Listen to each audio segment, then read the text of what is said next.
One of the most profitable startups ineligible for Shark Tank India is the office of the PM of India. That can shut down a massive democracy without ever building it. So, in this video, I will teach you how to bootstrap your way to absolute power with zero capital, accountability, and infinite audacity. Please do not forget to download this video in case people get really serious about this and YouTube decides to delete this. Now, to become the PM of India, for heaven's sake, do not be born into political royalty. That would be terrible PR. Start at a dusty railway station, boiling tea leaves and serving hurried commuters. Poverty isn't a struggle. It is your seed funding to exploit the underdog effect. By mastering narrative identity construction, you ensure that every time you wear a designer suit later in life, people will just think you really earned it. Now, while still a child, do not waste your time playing gully danda, right?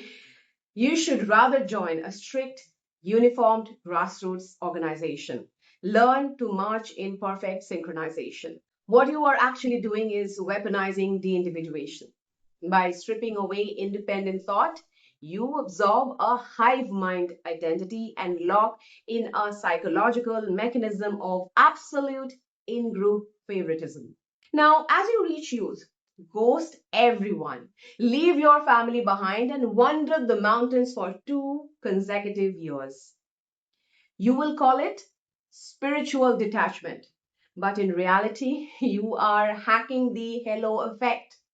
By adopting the archetype of the ascetic, you aggressively market the illusion that because you have no interest in worldly possessions, you are morally incorruptible and uniquely fit to rule. When a nationwide emergency is declared and all your competitors are thrown into prison, do not get caught. Grow a fake beard, wear a turban, or slip into a monk's robe. Treat political resistance like high stakes cosplay. Moving quietly through the shadows allows you to master identity manipulation. Survival isn't just necessary, it builds a romanticized survival bias that binds followers to you through a shared, thrilling narrative of persecution. Once the dust settles, do not rush into the spotlight. Become the ultimate event manager, rather. Step behind the curtain and mastermind a highly volatile, deeply emotional nationwide chariot roadshow for the senior executives of your party. Here, you learn the exact science of emotional contagion and group polarization, systematically heightening collective anxiety and pushing moderate citizens toward ideological extremes before you ever speak on a stage. Next, move to the capital city.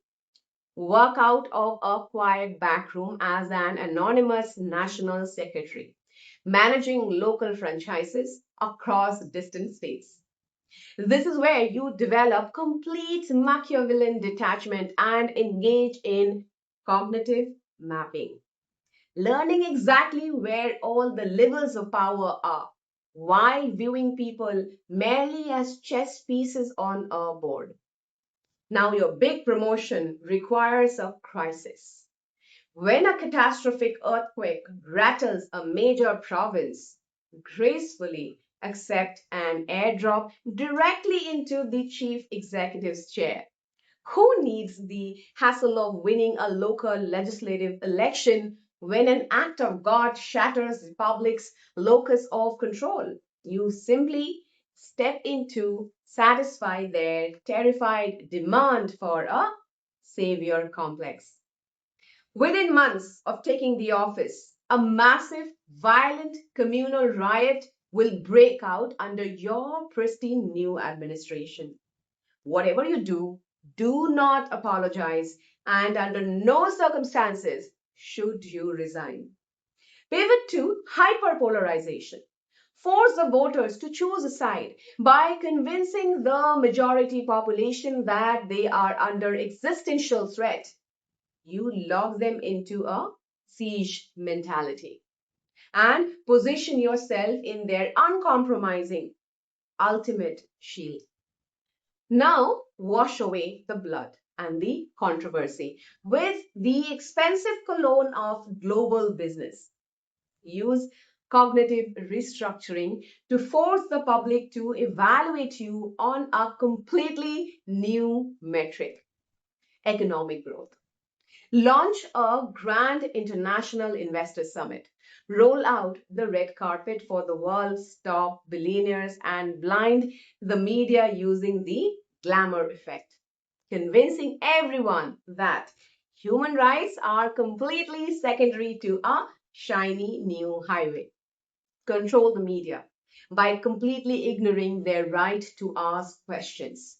If a pesky journalist presses you with hard questions about your past on live television, execute the textbook stonewalling. Smile benevolently, ask for a glass of water, unclip your microphone, and calmly walk out of the studio. This establishes absolute power asymmetry. To your loyal followers, you aren't running away. You are an alpha male putting an arrogant media outlet in its place. Never wear a costume that messes with your brand consistency. When a minority cleric publicly offers you a symbolic skull cap on camera, reject it politely like it's something bad and ask for a neutral shawl instead. This is a masterclass in negative identity signaling.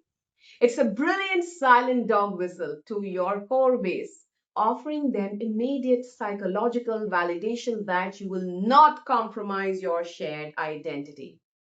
When the time is right, launch your IPO, a presidential style national campaign built entirely on a cult of personality. Exploit the voters' binary bias, like us versus them, by reframing the entire election as a choice between a self made superhero, like the charismatic authority, and an out of touch dynasty. Unleash a multi billion dollar marketing blitz, hijack every television screen, and promise a golden future to an exhausted electorate.